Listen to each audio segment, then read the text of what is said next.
아이고 추워라. 살을 애는 듯한 칼바람이 불어닥치는 엄동설안이었습니다. 이 추운 날 강원도 깊은 산골짝 인적 드문 외딴 길에 기가 막힌 풍경이 벌어지고 있었습니다. 자기 몸만 한 지게를 짊어진 젊은 며느리가 씩씩거리며 앞장을 서고 그 뒤를 앞 못 보는 늙은 시아버지가 지팡이 하나에 의지해 더듬더듬 따라가고 있었지요. 그런데 이 며느리의 눈빛이 예사롭지가 않습니다. 도끼를 품다 못해 살기마저 느껴지는 저 섬뜩한 눈빛. 그녀는 지금 시아버지를 산채로 버리러 가는 길입니다. 그때였습니다. 뒤를 따르던 7살 배기 손자 녀석, 금동이가 대뜸 앞을 가로막으며 소리칩니다. 어머니, 그 지게 내려두고 가시라요. 아니, 이 녀석이 이 짐짝 버리고 갈 건데 지게가 무슨 소용이야? 그러자 금동이의 입에서 천둥 같은 한마디가 떨어집니다. 아니요. 그 지게 꼭 가져가야 해요.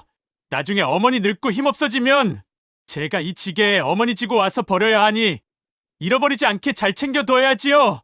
이 이놈이 무슨 소리를 하는 게냐? 어린 아들의 그 한마디가 비수처럼 어미의 가슴을 찔렀던 것일까요? 사색이 된 며느리. 박 씨는 그 눈밭에 털썩 주저앉고 말았습니다. 도대체 이 집구석에 무슨 사연이 있었길래 며느리는 시아버지를 버리려 했고 7살 꼬마는 그런 무시무시한 말을 했을까요? 피 한 방울 섞이지 않은 며느리와 시아버지. 그리고 그 사이에서 지혜를 발휘한 어린 손자의 기막힌 사연. 지금부터 그 눈물겨운 이야기 보따리를 풀어보겠습니다. 여러분, 옛말에 긴 병에 효자 없다는 말이 있지요. 헌데 이 집은 병든 것도 모자라 앞을 못 보는 시아버지를 모시고 사니 그 며느리의 속이 오죽했겠습니까? 허나 아무리 그래도 사람의 탈을 쓰고 어찌 그리 모질 수 있을까요? 때는 바야흐로 영조 임금 시절 강원도 두매산골 첩첩산 중 외딴 집에 벌어진 일입니다. 본래 이 집에는 심씨네 3대가 오손도손 살고 있었습니다. 하지만 하늘도 무심하시지 기둥 같던 아들이 산사태에 휩쓸려 세상을 떠나고 만 것입니다. 졸지에 과부가 된 며느리 박 씨. 남은 건 눈먼 시아버지와 핏덩이 같은 아들 금동이뿐이었습니다. 남편이 살아있을 적에는 시아버지 눈치를 살살 보던 박 씨였지만 남편이 사라지자 그녀의 태도는 하루아침에 돌변했습니다. 아이고 내 팔자야. 남들은 서방복 없으면 자식복이라도 있다는데 나는 무슨 전생에 나라를 팔아먹었나. 늙은 송장 수발들 다 뼈가 삭게 생겼네. 삭게 생겼어. 박 씨는 시아버지를 아예 대놓고 송장이라 불렀습니다. 산 사람을 보고 송장이라니요. 그 소리를 듣는 심 노인의 가슴은 억장이 무너지고 피멍이 들었습니다. 앞이 안 보이니 귀만 밝아져서 며느리의 거친 발소리만 들어도 심장이 쿵 하고 내려앉았습니다. 그렇게 모진 세월은 흘러 금동이가 7살이 되었습니다. 금동이는 참으로 기특한 아이였습니다. 아비 얼굴도 모르고 자랐건만 어찌 그리 심성이 고운지 동네방네 칭찬이 자자했지요. 서당 훈장님도 이 아이는 천자문을 한 번 들으면 줄줄 외우니 신동이 따로 없다며 무릎을 치곤 했습니다. 하지만 집안 꼴은 말이 아니었습니다. 흉년이 들어 쌀독에 거미줄이 칠 지경이 되자 박 씨의 구박은 날카로운 칼날처럼 변해갔습니다. 어느 추운 겨울날 저녁이었습니다. 박 씨가 부엌에서 달그락거리더니 저녁상을 차려 들고 들어옵니다. 방바닥에 상을 탁 하고 내려놓는 소리가 어찌나 큰지 방이 울릴 정도였습니다. 아버님 밥 드세요. 쌀이 똑 떨어져서 죽 쑤었으니 그리하시오. 꼬장 부리지 마시고요. 말은 밥이라지만 심노인 앞에 놓인 것은 쌀알이 둥둥 떠다니는 묽은 미음이었습니다. 국물만 허여멀건한 것이 소여물보다 못했습니다. 반면 자기 아들 금동이 앞에는 김이 모락모락 나는 하얀 쌀밥 한 그릇을 고봉으로 퍼다 놓았지요. 거기다 노릇하게 구운 조기 한 마리까지 떡하니 올려져 있었습니다. 금동아, 너는 한창 클 때니 많이 먹거라. 할아버지는 움직이지도 않고 방에만 박혀 있는데 배가 꺼질 리 있겠냐. 박 씨가 아들 머리를 쓰다듬으며 말했습니다. 심노인은 숟가락을 들 힘도 없어 떨리는 손으로 미음 국물을 떠넣는데 목이 메어 넘어가지가 않습니다. 며느리 눈치 보느라 씹는 소리조차 내지 못하고 조용히 삼키는 그 모습이 어찌나 처량한지요. 그때였습니다. 아야, 아이고 배야. 밥을 한 숟가락 들여던 금동이가 갑자기 배를 움켜쥐며 바닥을 뒹굴었습니다. 어머니, 나 배 아파. 뒷간 좀 다녀올게. 금동이가 방을 박차고 뛰쳐나갔습니다.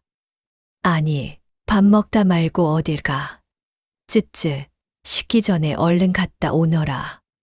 박 씨는 혀를 차며 물을 가지러 부엌으로 나갔지요. 방 안에 눈먼 할아버지와 금동이 밥그릇만 덩그러니 남았습니다.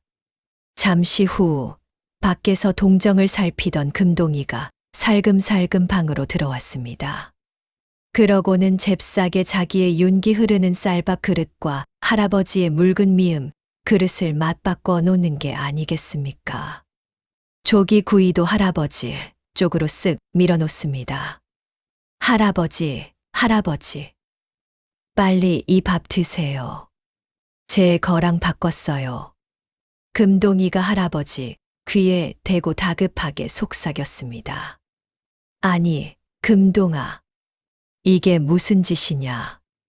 내 어미 알면 경을 칠 텐데. 쉿, 어머니 오시기 전에 얼른요. 저는 아까 낮에 친구네서 고구마 얻어먹어서 배 안 고파요. 어서요. 심노인은 손자의 그 마음이 너무나 고마워 밥알이 섞인 눈물을 삼키며 허겁지겁 쌀밥을 입안에 넣었습니다. 평생 먹어본 밥 중에 가장 서럽고도 맛있는 밥이었습니다. 잠시 후 부엌에서 물그릇을 들고 돌아온 박 씨. 방 안 풍경을 보고는 눈이 뒤집혔습니다. 아들이 희멀건 미음을 마시고 있고 시아버지가 귀한 쌀밥에 조기살을 발라 먹고 있는 게 아니겠습니까?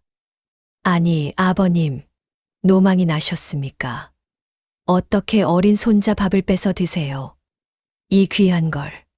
박 씨가 고래고래 소리를 지르며 밥상을 엎으려 하자 금동이가 입가에 밥풀을 묻힌 채 천연덕스럽게 말합니다. 어머니, 화내지 마세요. 제가 바꿨어요. 뭐라. 배가 아파서 그런지 흰밥 냄새만 맡아도 구역질이 나서 못 먹겠더라고요. 그래서 제가 할아버지한테 찌꺼기 좀 처리해달라고 부탁드린 거예요. 속 편하게 미음 먹으니 살 것 같네요. 7살짜리가 어미의 화를 가라앉히려고 능청스럽게 거짓말을 하는 겁니다. 그 말을 들은 박 씨는 씩씩거리며 밥상을 치워버렸지만 그날 밤 심노인은 이불 속에서 금동이의 작은 손을 꼭 잡고 하염없이 소리 없는 눈물을 흘렸습니다. 아이고, 내 새끼. 지 아비 닮아 효심이 지극하구나. 내가 죽어야지. 내가 죽어야 너랑 내 어미가 편할 텐데. 내가 죄인이다, 죄인이야. 허나 이 밥그릇 사건은 시작에 불과했습니다. 점점 더 흉악해지는 흉년과 함께 박 씨의 머릿속에는 더욱 무서운 생각이 싹 트고 있었으니까요.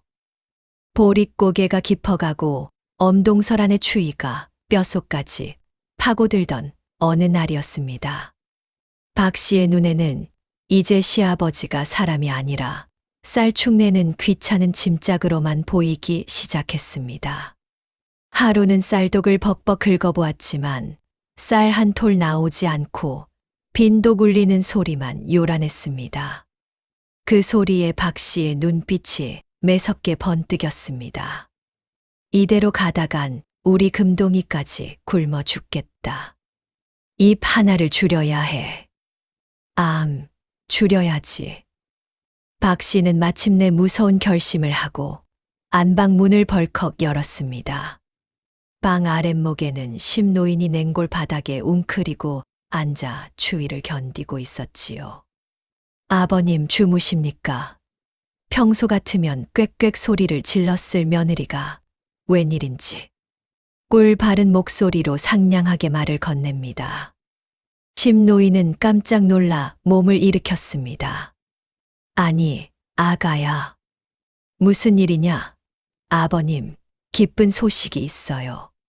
저 건너편 마을 약초꾼이 그러는데 뒷산 깊은 골짜기에 겨울에도 죽지 않는 산삼이 있다고 하네요. 그게 눈을 밝게 하고 기력을 찾는 데는 아주 특효약이라지 뭡니까? 심노인의 귀가 솔깃했습니다. 앞 못 보는 것도 서러운데 집만 되는 것 같아 늘 마음이 무거웠던 차였으니까요. 그래. 하지만 이 엄동설 안에 산삼이 어디 있겠느냐.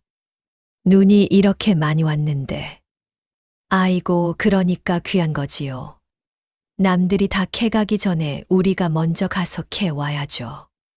제가 지게를 지고 모실 테니 아버님은 가서 그 신묘한 코로 냄새만 맡아주세요.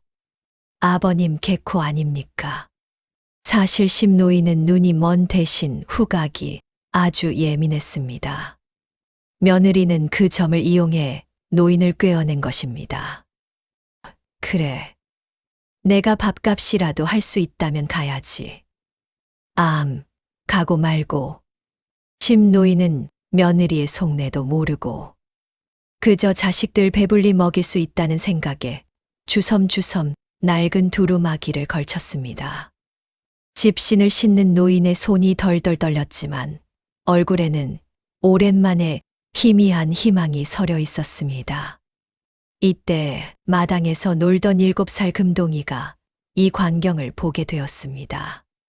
평소엔 할아버지를 구박하던 어머니가 갑자기 산삼을 캐러 가자며 지게를 챙기는 모습이 영 수상쩍었습니다. 더구나 어머니가 챙긴 지게 위에는 괭이나 호미 대신 굵직한 밧줄과 멍석 한 장만 덜렁 실려 있는 게 아니겠습니까? 이상하다. 산삼을 캐러 간다면서 왜 밧줄을 가져가지? 금동이의 어린 가슴에 불길한 예감이 스쳐 지나갔습니다. 어머니, 어디 가세요? 저도 같이 가요. 금동이가 쪼르르 달려와 어머니 옷자락을 잡았습니다. 박 씨는 화들짝 놀라며 금동이의 손을 매몰차게 뿌리쳤습니다. 이 녀석이 어른들 일하시는데 어딜 따라 나서려 해. 넌 집에서 얌전히 집 지키고 있거라. 늑대 나온다. 싫어요. 할아버지 힘드신데 제가 부축해드릴래요. 아따, 이놈이 말 안 듣네. 냉큼 방에 들어가지 못해. 박 씨는 금동이를 억지로 방에 밀어넣고는 밖에서 문고리를 숟가락으로 걸어 잠가버렸습니다. 할아버지, 어머니, 금동이가 문을 두드렸지만 박 씨는 뒤도 돌아보지 않고 시아버지를 재촉했습니다. 아버님, 어서 가시지요. 해 지기 전에 다녀와야 합니다. 오냐, 가자. 금동아, 할아비가 산삼 캐다가 우리 강아지 배불리 먹여주마. 얌전히 있거라. 심노인은 손자에게 손을 흔들며 며느리의 뒤를 따라 눈 덮인 산길로 나섰습니다. 찬바람이 윙윙 귀신 울음소리를 내며 불어닥쳤습니다. 마을을 벗어나 산길로 접어들자 눈은 무릎까지 차올랐습니다. 아가야, 아직 멀었느냐? 숨이 차서 못 걷겠구나. 심 노인이 가쁜 숨을 몰아쉬며 물었습니다. 조금만 더 가면 됩니다. 저기 저 고개만 넘으면 돼요. 박 씨는 쉬지 않고 노인을 산 깊은 곳으로 몰아세웠습니다. 인적이 완전히 끊긴 깊은 골짜기, 짐승들조차 얼어 죽을 만큼 험한 곳이었습니다. 한편 방 안에 갇힌 금동이 분명 무슨 일이 날 거야. 할아버지가 위험해.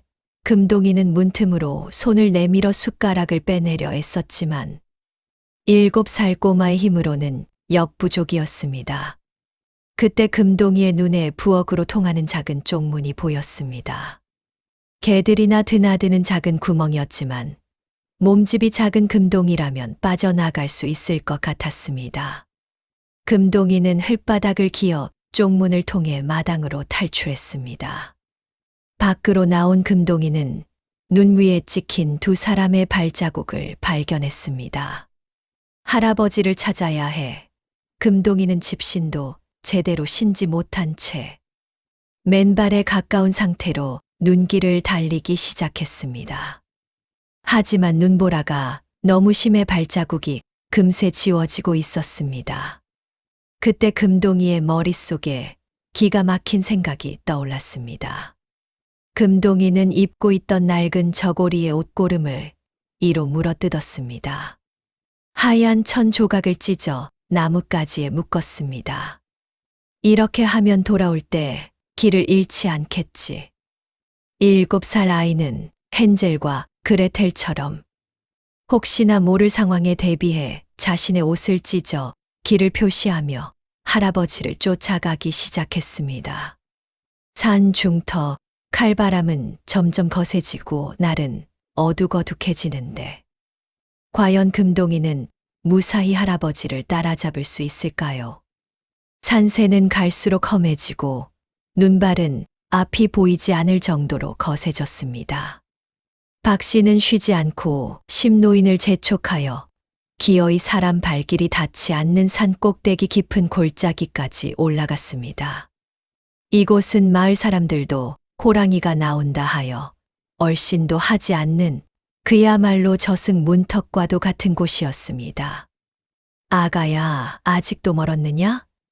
내 다리가 꽁꽁 얼어 감각이 없구나. 심 노인이 바들바들 떨며 물었습니다. 입술은 파랗게 질려 있었고 집신 사이로 드러난 발가락은 동상에 걸려 시뻘겋게 부어올랐습니다. 박 씨는 주위를 두리번거렸습니다. 사방이 깎아지른 절벽과 울창한 소나무 숲뿐 보는 눈이라곤 까마귀 몇 마리밖에 없었습니다. 여기면 되겠다. 여기서 얼어 죽든 짐승밥이 되든 아무도 모르겠지. 다 왔습니다, 아버님. 여기가 바로 천년 묵은 산삼이 나오는 명당입니다. 박 씨는 지게를 내려놓고 멍석을 눈 위에 깔았습니다. 아버님, 여기 잠시 앉아 계세요. 제가 저 아래 계곡 쪽에 가서 산삼이 있는지 보고 올게요. 산삼은 영물이라 인기척을 내면 도망가니까 절대 움직이시면 안 됩니다. 가만히 계셔야 해요. 오냐, 오냐. 내 숨소리도 죽이고 있으마. 조심해서 다녀오너라. 심노인은 며느리의 말을 철석같이 믿고 눈 위에 깔린 멍석에 얌전히 앉았습니다. 박 씨는 노인을 힐끗 쳐다보았습니다. 마지막 양심의 가책이 느껴졌는지 잠시 주춤했지만 이내 독한 마음을 먹었습니다. 눈 딱 감고 돌아서면 끝이다. 금동이랑 나랑 살려면 어쩔 수 없어. 박 씨는 빈 지게를 짊어지고 발소리를 죽여 슬금슬금 뒷걸음질 쳤습니다. 노인을 남겨두고 혼자 산을 내려갈 작정이었습니다. 그때였습니다. 어머니, 눈보라 속에서 쩌렁쩌렁한 아이 목소리가 들려왔습니다. 박 씨는 소스라치게 놀라 뒤를 돌아보았습니다. 거기에는 땀범벅이 된 7살 금동이가 헐떡이며 서 있었습니다. 작은 손과 얼굴은 나뭇가지에 긁혀 피가 맺혀 있었고, 집신 한 짝은 어디서 잃어버렸는지 한쪽 발은 맨발이었습니다. 아니, 금동아, 내가 여길 어떻게. 박 씨는 귀신이라도 본 듯 사시나무 떨듯 떨었습니다. 방 안에 가둬둔 아이가 이 험한 산 꼭대기까지 쫓아왔다니 믿기지 않았습니다. 어머니, 할아버지 혼자 두고 어디 가시게요? 산삼 캐러 간다면서요. 금동이가 도끼 눈을 뜨고 따져 물었습니다. 아, 아니. 그게. 나는 잠깐. 저기. 말문이 막힌 박 씨가 횡설수설하며 다시 산을 내려가려 했습니다. 지게를 짊어진 채로 말이죠. 그 순간 금동이가 박 씨의 앞을 가로막으며 소리쳤습니다. 어머니, 가시려거든 그 지게는 두고 가세요. 뭐. 지게는 뭐하게, 무거우니 비키거라. 박 씨가 신경질적으로 금동이를 밀치려 했습니다. 그러자 금동이는 물러서기는커녕 더 크고 또렷한 목소리로 산이 울리도록 외쳤습니다. 안 돼요. 그 지게는 꼭 가져가야 해요. 나중에 어머니 늙고 힘없어지면 제가 이 지게의 어머니 지고 와서 버려야 하니 잃어버리지 않게 잘 챙겨둬야지요. 순간 휘몰아치던 눈보라 소리마저 뚝 끊긴 듯한 정적이 흘렀습니다. 박 씨의 눈동자가 지진이라도 난 듯 흔들렸습니다. 뭐라? 나를 버려? 이 지게에 자신이 시아버지에게 한 짓을 훗날 자기가 가장 사랑하는 아들에게 똑같이 당하게 될 것이라는 공포. 그것은 산속의 호랑이보다 더 무시무시한 공포였습니다. 이놈이 무슨 소리를 하는 게냐. 폐륜도 유분수지. 어미를 버리겠다니. 박 씨가 버럭 소리를 질렀지만 목소리는 공포에 질려 갈라지고 있었습니다. 어머니가 할아버지께 가르쳐 주신 거잖아요. 늙고 병들면 산에다 버리는 게 효도라고요. 저는 어머니한테 배운 대로 똑같이 할 거예요. 그러니 그 지게 내놓으세요. 제가 잘 간직했다가 어머니 고려장 지낼 때 쓸 테니까요. 7살 아이의 눈빛은 서리보다 차가웠습니다. 그 눈빛에 압도된 박 씨는 다리에 힘이 풀려 그만 눈밭에 털썩 주저앉고 말았습니다. 아이고, 아이고. 입으로는 곡소리를 냈지만 가슴 속에는 천불이 일고 등골에는 식은땀이 흘렀습니다. 이 모든 소리를 듣고 있던 심노인. 그제야 상황을 파악하고 더듬더듬 자리에서 일어났습니다. 금동아, 아가야, 이게 다 무슨 소리냐? 날 버리러 온 것이냐? 심노인의 눈에서 뜨거운 눈물이 주르륵 흘러내려 얼어붙은 볼을 녹였습니다. 금동이는 잽싸게 달려가 할아버지를 껴안았습니다. 할아버지, 아니에요.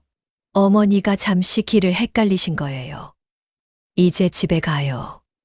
제가 업어드릴게요. 박 씨는 눈밭에 주저앉아 멍하니 그 모습을 바라보았습니다. 자신의 탐욕과 비정함이 어린 자식의 영혼마저 괴물로 만들 뻔했다는 죄책감이 밀려왔습니다. 그리고 무엇보다 훗날 늙어서 버려질 자신의 비참한 미래가 눈앞에 아른거려 견딜 수가 없었습니다. 어머니, 뭐 하세요? 날 어두워지기 전에 지게 지세요. 할아버지 못 걸으시니까 어머니가 지고 가셔야죠. 아니면 제가 지금 어머니 두고 내려갈까요? 금동이의 서늘한 협박 아닌 협박에 박 씨는 귀신에 홀린 듯 벌떡 일어났습니다. 아, 아니다. 가자. 내려가자. 그렇게 며느리는 다시 시아버지를 지게에 태우고 산을 내려와야 했습니다. 올라올 때는 살기가 가득했지만 내려갈 때는 공포와 수치심으로 고개를 들 수 없었습니다. 그리고 그 뒤를 맨발의 7살 금동이가 어른처럼 뒷짐을 지고 묵묵히 따라가고 있었습니다. 우여곡절 끝에 셋은 다시 집으로 돌아왔습니다. 하지만 집안의 공기는 산꼭대기보다 더 차갑고 살벌했습니다. 박 씨는 자신의 치부가 어린 아들에게 들켰다는 수치심, 그리고 시아버지를 처리하지 못했다는 분함 때문에 그야말로 악귀처럼 변해버렸습니다. 에이그, 지긋지긋해. 죽으래도 안 죽고 기어이 살아서 돌아오네. 돌아와. 박 씨는 부엌에 들어가더니 물바가지들을 걷어차고 솥뚜껑을 집어 던지며 화풀이를 해댔습니다. 방 안에 쭈그리고 앉은 심노인은 죄인처럼 고개를 푹 숙인 채 바들바들 떨었습니다. 미안하다 아가야. 면목이 없구나. 면목이 뭔지는 아세요? 아버님 때문에 내 팔자가 이게 뭡니까? 차라리 확 혀라도 깨물고 죽으시지 왜 내려오셨소? 박 씨의 독설은 비수보다 날카로웠습니다. 급기야 박 씨는 아궁이 앞으로 달려갔습니다. 오늘부터 밥이고 불이고 다 없소. 밥 먹여줘 봤자 똥만 싸고 불 떼줘 봤자 방구석만 차지하는데 내가 뭐 하러 고생을 해. 박 씨는 아궁이에 쌓아둔 장작을 모조리 꺼내 마당 밖으로 던져버리고 찬물을 끼얹어 아궁이를 식혀버렸습니다. 한겨울 맹추위에 불을 떼지 않겠다니 이는 곧 얼어 죽으라는 소리나 다름없었습니다. 그날 밤 산골의 추위는 매서웠습니다. 문풍지가 부르르 떨릴 정도로 황소바람이 몰아치는데 군불을 떼지 않은 방바닥은 얼음장처럼 차가웠습니다. 이불이라곤 솜이 다 빠져나가 혹겹이나 다름없는 낡은 담요 한 장뿐이었습니다. 춥다. 춥구나. 심노인의 입에서 딱딱 이가 부딪히는 소리가 났습니다. 이미 낮에 동상에 걸린 손발은 감각이 없었고 노인의 몸은 뻣뻣하게 굳어가고 있었습니다. 옆에 누워있던 금동이도 추위에 잠을 이루지 못했습니다. 할아버지, 많이 추우세요? 오냐. 뼈가 시리구나. 금동아, 너는 어서 내 어미 방으로 건너가 자거라. 여기 있다간 너까지 얼어 죽는다. 싫어요. 제가 할아버지 지켜드릴 거예요. 금동이는 할아버지를 꼭 끌어안았습니다. 하지만 7살 아이의 옷 위로 전해지는 온기로는 맹골의 한기를 막아낼 수가 없었습니다. 심노인의 숨소리가 점점 거칠어지고 몸은 시체처럼 차가워져만 갔습니다. 이러다 할아버지 돌아가시겠다. 금동이는 겁이 덜컥 났습니다. 어떻게 하면 할아버지를 따뜻하게 해드릴 수 있을까? 고민하던 금동이의 머릿속에 언젠가 서당 훈장님께 들었던 예시 이야기 하나가 스쳐 지나갔습니다. 옛날에 효자가 얼음 위에서 옷을 벗고 누워 잉어를 잡았다지. 내 몸이 뜨거워지면 할아버지도 따뜻해지실 거야. 금동이는 결심한 듯 벌떡 일어났습니다. 그러고는 입고 있던 저고리와 바지를 주섬주섬 벗기 시작했습니다. 금동아, 뭐 하느냐? 이 추운데 왜 옷을 벗어? 심노인이 기겁을 하며 물었지만 금동이는 대답 대신 알몸이 된 몸으로 이불 속을 파고들어 할아버지의 품에 안겼습니다. 할아버지, 저 안으세요. 제 살이 따뜻하죠. 세상에 이 무슨 효심입니까? 7살 배기 어린아이가 자신의 맨살을 차가운 할아버지의 가슴과 배에 밀착시킨 것입니다. 아이의 뜨거운 체온이 노인의 얼어붙은 몸으로 전해지기 시작했습니다. 아이고, 아가, 이러다 내가 감기 든다. 어서 옷 입거라. 가만히 계세요, 할아버지. 제가 할아버지 날로 해드릴게요. 조금 차갑긴 한데 참을 만해요. 금동이는 할아버지를 꽉 껴안고 바들바들 떨면서도 떨어지지 않았습니다. 심노인은 손자의 맨살이 닿자 왈칵 눈물이 쏟아졌습니다. 차가운 방바닥에 냉기는 아이의 등으로 스며들고 아이의 앞가슴 온기는 할아버지에게로 흐르고 있었습니다. 작은 심장이 콩닥콩닥 뛰는 소리가 노인의 귀에 들려왔습니다. 그것은 생명의 소리였습니다. 미안하다. 미안해. 못난 할아비 만나서 어린 내가 고생이구나. 할아버지, 울지 마세요. 제가 있잖아요. 내일 날 밝으면 제가 나무 해다가 불 때 드릴게요. 그러니까 주무세요. 금동이는 고사리 같은 손으로 할아버지의 언손을 잡아 자신의 겨드랑이에 끼우고 차가운 발은 자신의 허벅지 사이에 끼웠습니다. 온몸을 던져 할아버지를 녹이는 인간 난로가 된 것입니다. 그 지극한 정성 덕분이었을까요? 사시나무 떨듯 하던 심.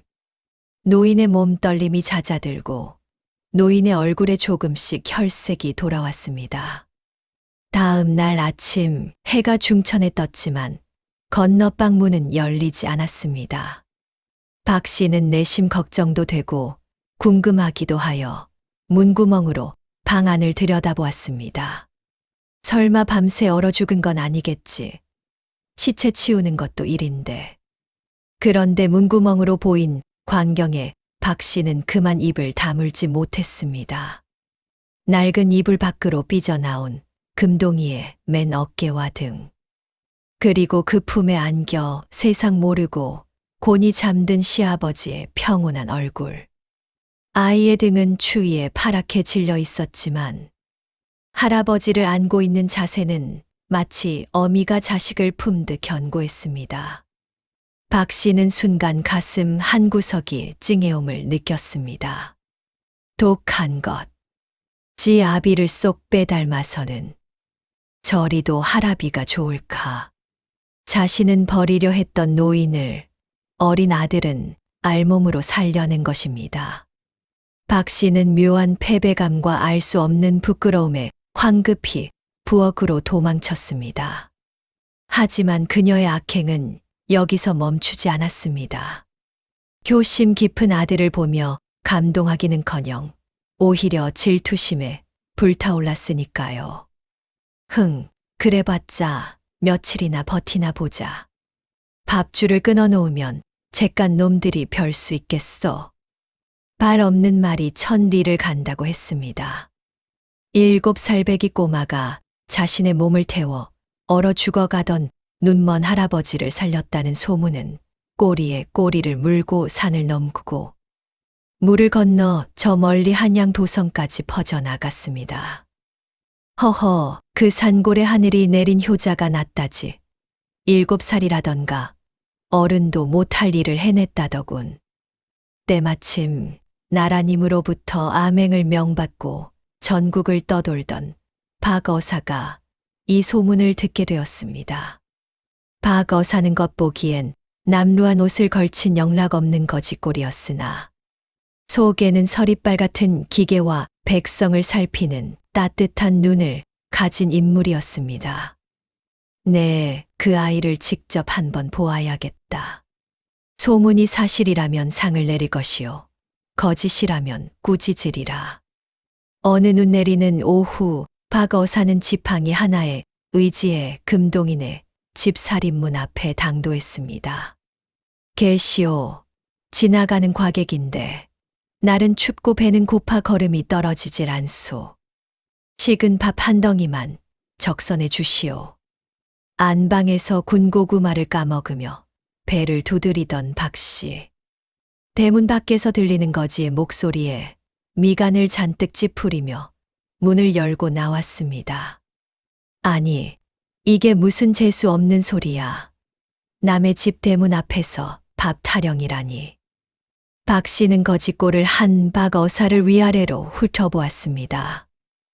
냄새나는 헌 옷에 찢어진 갓. 영락없는 상거지였습니다. 아이고 마님, 사흘을 굶었습니다. 먹다 남은 밥찌꺼기라도 좋으니 제발. 시끄럽소. 우리 먹을 쌀도 없어서 굶어 죽게 생겼는데. 누굴 돕는단 말이오. 썩 꺼지지 못해. 박 씨는 매몰차게 돌아섰습니다. 하지만 박 어사는 물러서지 않고 다시 한 번 간청했습니다. 사실 이는 박 씨의 심성을 시험해 보기 위함이었지요. 마님, 정밥이 없다면 뜨거운 물 한 사발이라도 주시오. 목이 말라 죽겠소. 그러자 박 씨의 눈에 도끼가 서렸습니다. 그녀는 부엌으로 성큼성큼 들어가더니 설거지통에 담겨 있던 차가운 구정물을 바가지에 가득 퍼왔습니다. 물, 옛다 물이다. 이거나 처먹고 떨어져라. 촥! 세상에, 박 씨는 그 엄동설 안에 거지의 얼굴에 찬 구정물을 끼얹어 버렸습니다. 으악! 박 어사는 비명을 지르며 뒤로 물러섰습니다. 물에 젖은 옷이 순식간에 얼어붙기 시작했고 머리카락에는 음식물 찌꺼기가 대롱대롱 매달렸습니다. 호호호, 꼴 좋다. 더 달라고 해보시지. 이번엔 똥물을 퍼부어 줄 테니. 박 씨는 깔깔대며 빗자루를 들고 나와 거지를 개 쫓듯 내쫓았습니다. 박 어사는 모욕감에 치를 떨었지만 정체를 들킬까봐 아무 말도 못하고 담벼락 밑에 주저앉아 덜덜 떨고만 있었지요. 내 살다 이런 봉변은 처음이구나. 저런 악독한 여인이 있다니. 그때였습니다. 아저씨, 괜찮으세요? 어디선가 조그마한 목소리가 들려왔습니다. 고개를 들어보니 7살 금동이가 걱정스런 눈빛으로 그를 내려다보고 있었습니다. 금동이는 마당 한 구석에서 이 모든 광경을 지켜보고 있었던 것입니다. 금동이는 주머니에서 꼬깃꼬깃한 무언가를 꺼냈습니다. 자신의 옷소매로 슥슥 닦더니 거지에게 내밀었습니다. 그것은 김이 모락모락 나는 찐 고구마 한 개였습니다. 이거 드세요. 아까 어머니 몰래 아궁이 잿더미에서 꺼낸 거예요. 할아버지 드리려고 했는데 아저씨가 더 급해 보여서요. 박 어사는 깜짝 놀라 아이를 쳐다보았습니다. 이 귀한 걸 나에게 주는 거냐? 너는 배고프지 않느냐? 저는 괜찮아요. 그리고 금동이는 자신이 입고 있는 낡은 저고리 소매를 걷어 올리더니 거지에 젖은 얼굴과 손을 닦아주기 시작했습니다. 우리 할아버지도 눈이 안 보이셔서 늘 이렇게 남들한테 무시당하고 쫓겨나거든요. 아저씨 보니까 할아버지 생각나서요.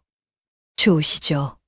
호호, 금동이는 고사리 같은 손으로 거지의 얼어붙은 손을 잡고 입김을 불어주었습니다.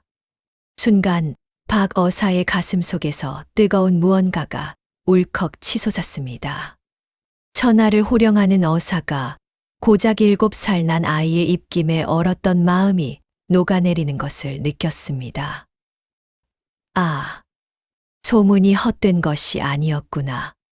진흙탕 속에서 연꽃이 핀다더니 저 표독스러운 어미 밑에서 어찌 이런 보석 같은 아이가 났을꼬. 박 어사는 고구마를 받아 들고 한 입 베어 물었습니다. 눈물 젖은 고구마. 그것은 임금님 수라상의 산해진 미보다 더 달고 따뜻했습니다. 고맙다, 얘야. 내 평생 이렇게 맛있는 고구마는 처음 먹어보는구나. 내 이름이 무엇이냐? 금동이라 하옵니다. 금동이라. 이름을 잘 지었구나. 금처럼 귀한 아이로다. 박 어사는 품속에서 붓과 종이를 꺼내 무언가를 적으려다 아이의 영롱한 눈동자를 보고는 붓을 거두었습니다. 그리고는 의미심장한 미소를 지으며 말했습니다. 금동아, 너는 훗날 아주 큰 사람이 될 것이다. 이 아저씨가 장담하마. 그리고 내 어미에게 전해라. 남의 눈에 눈물 내면 제 눈에는 피눈물 나는 법이라고. 그 말을 남기고 거지는 호련히 사라졌습니다. 금동이는 거지가 떠난 자리에 남겨진 이상한 발자국을 보며 고개를 갸웃거렸습니다. 한편 방 안에서 이 사실을 까맣게 모르고 있던 박 씨. 그 거지 너 멀어 죽었나 몰라. 속이 다 시원하네 하며 낄낄거리고 있었으니 자신의 운명이 벼랑 끝으로 달려가고 있음을 어찌 알았겠습니까? 그날 이후 며칠이 지났을까요? 박 씨는 여느 때처럼 아랫목을 차지하고 앉아 남겨둔 곶감을 혼자 야금야금 빼먹고 있었습니다. 방 윗목에는 심노인과 금동이가 서로의 체온에 의지에 오들오들 떨고 있었지요. 에이그, 지겨워라. 이놈의 겨울은 언제 끝나나. 저 늙은이는 명줄도 길지 밥축내는 귀신이 따로 없어. 박 씨가 곶감 씨를 퇴하고 뱉으며 투덜거렸습니다. 바로 그때였습니다. 마른 하늘에 날벼락이 치듯 마을 입구에서부터 땅이 울리는 함성 소리가 들려왔습니다. 암행어사 출두야, 암행어사 출두야. 고요하던 산골 마을이 발칵 뒤집혔습니다. 동네 개들이 요란하게 지저대고 닫혀있던 살인문이 쾅 하고 박살나며 관아에 포졸들이 들이닥쳤습니다. 여봐라, 이 집에 폐륜을 저지르는 죄인이 있다 들었다. 썩 나오지 못할까. 박 씨는 먹던 곶감이 목에 걸려 캑캑거리며 방문을 열었습니다. 아니, 이게 무슨 난리여. 남의 집에 신발도 안 벗고. 헉, 마당을 가득 메운 시퍼런 칼날과 육모방망이를 든 포졸들을 보자. 박 씨의 다리가 엿가락처럼 휘청거렸습니다. 포졸 나리들이 여긴 웬일로. 내 인연, 내 죄를 내가 알렸다. 당장 저 죄인을 포박하라. 포졸들이 번개처럼 달려들어 박 씨의 양팔을 꺾어 꿇어 앉혔습니다. 아이고, 사람 살려. 내가 무슨 죄를 지었다고 이러시오. 나는 억울하오. 박 씨가 발악을 하며 고래고래 소리를 질렀습니다. 방 안에 있던 심노인과 금동이도 놀라서 뛰어나왔습니다. 날이 무슨 일입니까? 우리 며느리가 뭘 잘못했습니까? 노인이 앞도 안 보이는 눈으로 더듬거리며 포졸 앞을 막아서려 했습니다. 참으로 기가 막힌 노릇이지요. 자기를 죽이려던 며느리인데도 무슨 일이 생기니 감싸주려 하는 그 마음이라니요. 그때 포졸들 사이가 모세의 기적처럼 갈라지더니 한 관리가 위풍당당하게 걸어 들어왔습니다. 화려한 비단 관복에 흉배를 달고 손에는 마패를 쥔 암행어사였습니다. 그의 눈빛은 서리빨처럼 차가웠고 기품이 넘쳐 감히 쳐다볼 수도 없었습니다. 고개를 들어 나를 보라. 어사의 쩌렁쩌렁한 목소리에 박 씨가 덜덜 떨며 고개를 들었습니다. 어사의 얼굴을 본 순간 박 씨의 눈이 튀어나올 듯 커졌습니다. 저 얼굴은? 분명 며칠 전 자기가 구정물을 끼얹고 빗자루로 때려 쫓아냈던 그 거지. 더러운 밥짓거기조차 아깝다며 모욕을 주었던 그 상거지가 지금 눈앞에 번쩍이는 마패를 들고 서 있는 것입니다. 어사나리. 아니. 거지. 박 씨는 입이 얼어붙어 말이 헛나왔습니다. 어사가 싸늘한 미소를 지으며 입을 열었습니다. 그래, 내가 바로 내가 구정물을 퍼붓던 그 거지다. 내 뱃속에는 내 아들 금동이가 준 고구마가 아직도 따뜻하게 남아있건만 내 옷자락에는 내가 뿌린 구정물 냄새가 아직도 진동을 하는구나. 기익, 박 씨는 그 자리에서 기절할 듯 뒤로 넘어갔습니다. 하늘이 노랗고 땅이 꺼지는 것 같았습니다. 자기가 쫓아낸 게 거지가 아니라 저승사자였다니. 어사는 곧바로 금동이 쪽으로 고개를 돌렸습니다. 표정이 봄 햇살처럼 따뜻하게 변했습니다. 금동아, 이 아저씨 기억하느냐? 금동이는 깜짝 놀랐지만 이내 배시시 웃으며 고개를 끄덕였습니다. 네, 고구마 아저씨. 와, 옷이 엄청 멋있어졌네요? 허허허. 내 덕분에 배불리 먹고 기운 차려서 이렇게 다시 왔다. 내 너와의 약속을 지키러 왔느니라. 그러고는 다시 박 씨를 향해 호통을 쳤습니다. 여봐라, 천륜을 어기고 시아버지를 학대하고 어린 자식에게 폐륜을 가르친 저 독한 여인을 당장 형틀에 묶어라. 내 친히 저 죄를 엄히 물을 것이다. 아이고, 나리, 잘못했습니다. 한 번만 살려주십시오. 제가 눈이 삐어서 나리를 못 알아뵙고. 박 씨가 땅바닥에 머리를 찌으며 빌었지만 어사는 단호했습니다. 내가 빈다고 될 일이 아니다. 내 죄는 하늘이 알고 땅이 알고 저 어린 금동이가 다 보았다. 썩 끌어내라. 포졸들이 박 씨를 짐짝처럼 끌고 나갔습니다.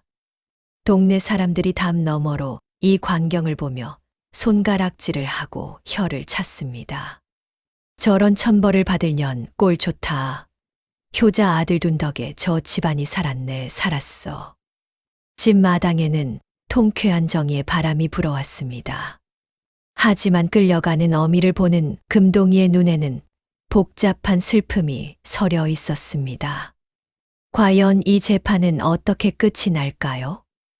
마당은 순식간에 서슬퍼런 재판장이 되었습니다. 박 어사는 마루에 높이 앉아 추상 같은 호령을 내렸습니다. 죄인 박 씨는 들어라. 너는 내 남편이 죽자 늙고 병든 시아버지를 봉양하기는커녕 송장이라 부르며 학대하고 급기야는 엄동설 안에 산속에다 내다 버리려 했다. 이 천인공노할 폐륜을 어찌 변명할 테냐. 형틀에 묶인 박 씨는 사시나무 떨듯 떨면서도 발뺌을 하려 했습니다. 아이고, 나리, 억울합니다. 저는 그저 아버님 몸보신 시켜드리려 산삼을 캐러 간 것뿐입니다. 제가 어찌 감히 시아버님을 버리겠습니까? 끝까지 거짓말을 하는 며느리의 모습에 어사는 기가 차서 헛웃음을 지었습니다. 내 인연, 아직도 정신을 못 차렸구나. 여봐라, 증인을 데려오너라. 어사의 명에 포졸이 금동이를 앞으로 데려왔습니다. 금동아, 내 어미가 할아버지를 산에 모시고 갔을 때 무엇을 가져갔더냐? 금동이는 잠시 망설이다가 할아버지를 한번 쳐다보고는 작은 목소리로 또렷하게 말했습니다. 지게랑 멍석이랑 굵은 밧줄을 가져갔습니다. 홈이나 괭이는 없었습니다. 금동이의 증언에 박 씨의 얼굴이 흑빛이 되었습니다. 산삼 캐러 가는 사람이 괭이 대신 밧줄과 멍석을 챙겼으니 누가 봐도 고려장을 하려던 게 명백했지요. 이 녀석이 어린 것이 뭘 안다고 함부로 짓거려. 내가 널 어떻게 키웠는데. 박 씨가 악에 받쳐 금동이에게 달려들려 하자 포졸들이 육모방망이로 제지했습니다. 닥쳐라. 내 죄가 명백하거늘 어디서 행패냐. 여봐라. 저 폐륜녀를 당장 매우 쳐라. 인륜을 어긴 죄는 목을 베어도 시원찮으나. 내 어린 아들을 보아 곤장백대로 다스리겠다. 예의, 형리들이 곤장을 지켜들었습니다. 박 씨는 이제 죽었구나 싶어 눈을 질끈 감고 비명을 질렀습니다. 멈추시오. 나리, 제발 멈춰주시오. 그때였습니다. 마당 한 구석에서 떨고 있던 심노인이 지팡이를 더듬거리며 형틀 앞으로 기어 나왔습니다. 그러고는 어사 앞에 납작 엎드려 절규했습니다. 나리, 다 제 탓입니다. 제가 늙어서 눈도 멀고 힘도 없어 며느리 집만 되니. 저 어미가 오죽 힘들었으면 그랬겠습니까? 이 못난 시애비가 죽어야 끝날 일인데. 애꿎은 며느리를 잡지 마시고 차라리 저를 치시오. 아이고. 눈먼 노인이 땅바닥에 머리를 찌으며 피눈물을 흘렸습니다. 자기를 죽이려던 며느리이건만 그래도 제 자식의 아내요. 금동이의 어미라고 감싸는 그 모습에 마당에 있던 모든 이들이 숙연해졌습니다. 포졸들도 차마 곤장을 내리치지 못하고 주춤거렸습니다. 박 씨는 눈을 번쩍 떴습니다. 평생 구박만 했던 시아버지가 자신을 위해 대신 매를 맞겠다고 나서다니요. 그녀의 가슴 속에서 무언가가 쿵 하고 무너져 내렸습니다. 아, 아버님. 박 씨의 눈에서 처음으로 진실한 참회의 눈물이 터져 나왔습니다. 제가 죽일 년입니다. 흑흑. 잘못했습니다, 아버님. 나리, 제가 잘못했습니다. 박 씨는 형틀에 묶인 채 심노인을 향해 고개를 조아리며 통곡했습니다. 박 어사는 그 모습을 한참 동안 지켜보다가 긴 한숨을 내쉬며 말했습니다. 듣거라. 내 죄는 죽어 마땅하나 시아버님의 하해와 같은 용서하죠. 어린 금동이의 지극한 효심을 보아 특별히 용서하겠다. 박 어사는 금동이를 불러 박 씨 앞에 세웠습니다. 박 씨야, 내 아들을 보아라. 7살 난 아이가 제 몸을 태워 할아비를 살리고 제 밥을 굶어 할아비를 먹였다. 내가 짐승이 아니라 사람이거든. 이 아이를 보고 부끄러움을 느껴야 할 것이다. 박 씨는 아들의 얼굴을 차마 쳐다보지 못하고 땅만 보고 울었습니다. 내 오늘 너를 풀어주나 만약 이후로도 시아버님께 소홀히 대한다면 그때는 정말 국물도 없을 줄 알아라. 알겠느냐? 예, 명심하겠습니다, 나리. 흑흑. 어사는 심노인에게 다가가 따뜻하게 손을 잡았습니다. 노인장, 참으로 훌륭한 며느리와 손자를 두셨소. 노인장의 그 넓은 마음이 저 여인을 사람으로 만들었소. 그날 밤 박 씨는 퉁퉁 부은 눈으로 정성스럽게 저녁상을 차렸습니다. 쌀독을 박박 긁어 모은 쌀로 지은 하얀 쌀밥을 시아버지 상에 먼저 올렸습니다. 아버님, 진지 드세요. 죽을 죄를 지었습니다. 심노인은 며느리가 울면서 건넨 밥숟가락을 입에 넣으며 처음으로 마음 편히 배부른 눈물을 흘렸습니다. 어사가 한바탕 폭풍처럼 휩쓸고 지나간 뒤 금동인의 집에는 따뜻한 봄바람이 불어왔습니다. 박 어사는 떠나기 전 관아에 명하여 금동인의 집에 쌀 10가마니와 땔감을 넉넉히 내려주었습니다. 또한 이 아이의 총명함이 아까우니 그를 배울 수 있게 하라는 서찰을 써주어 금동이는 마을 서당에서 무료로 공부를 할 수 있게 되었지요. 그날부터 박 씨는 딴 사람이 되었습니다. 자신이 짐승만도 못한 짓을 저질렀음에도 대신 매를 맞으려 했던 시아버지의 넓은 사랑에 감복한 것입니다. 박 씨는 밤낮으로 삭바느질을 하고 남의 집 허드레시를 하며 정성껏 시아버지를 모셨습니다. 아버님, 오늘은 다리가 좀 어떠십니까? 제가 주물러 드릴게요. 오냐, 아가야. 내 덕분에 내 다리가 호강을 하는구나. 심노인의 얼굴에는 웃음꽃이 피었고 집안에는 냉기 대신 온기가 감돌았습니다. 그렇게 세월은 유수와 같이 흘러 10년이 지났습니다. 어느덧 훤칠한 청년으로 자란 금동이. 그는 낮에는 어머니를 도와 농사를 짓고 밤에는 호롱불 밑에서 책을 읽으며 주경야독했습니다.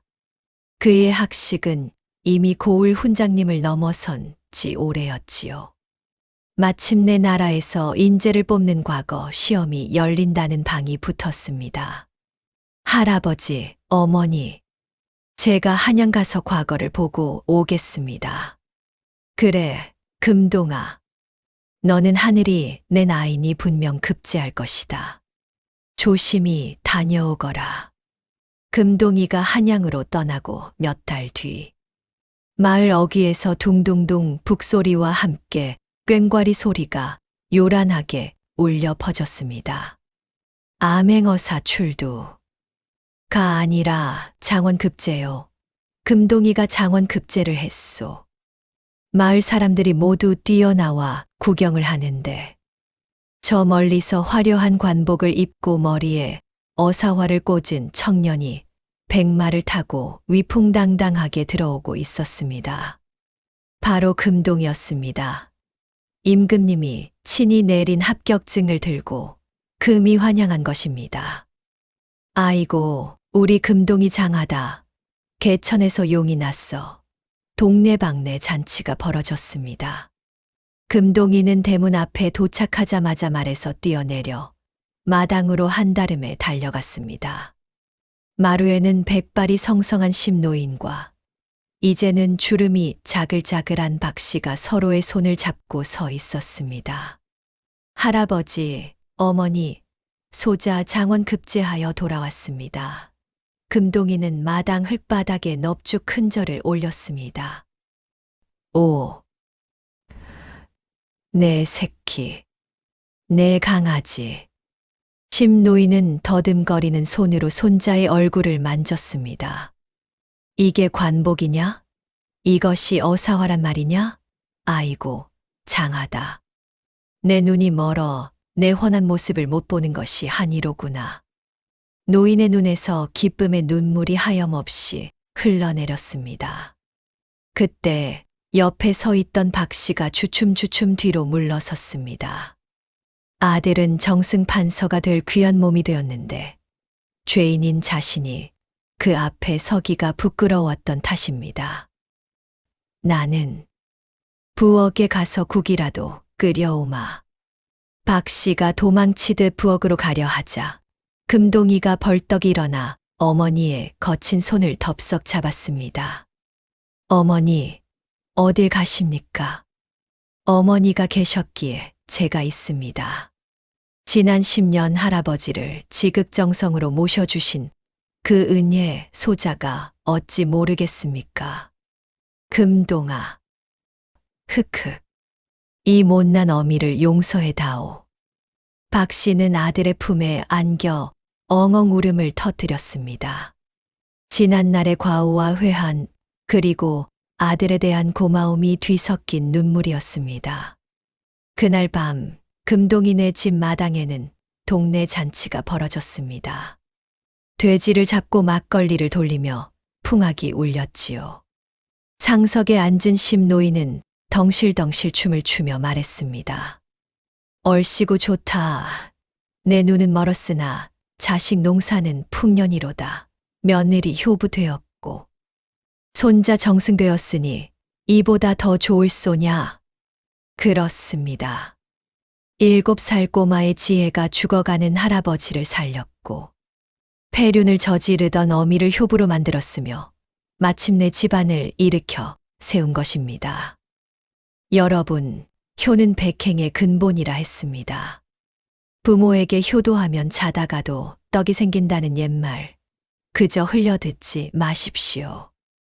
금동이처럼 지극한 마음으로 부모를 섬기면 하늘이 반드시 복을 내린다는 사실을 명심하시길 바랍니다. 지금까지 눈먼 시아비와 며느리, 그리고 효자 금동이의 이야기였습니다.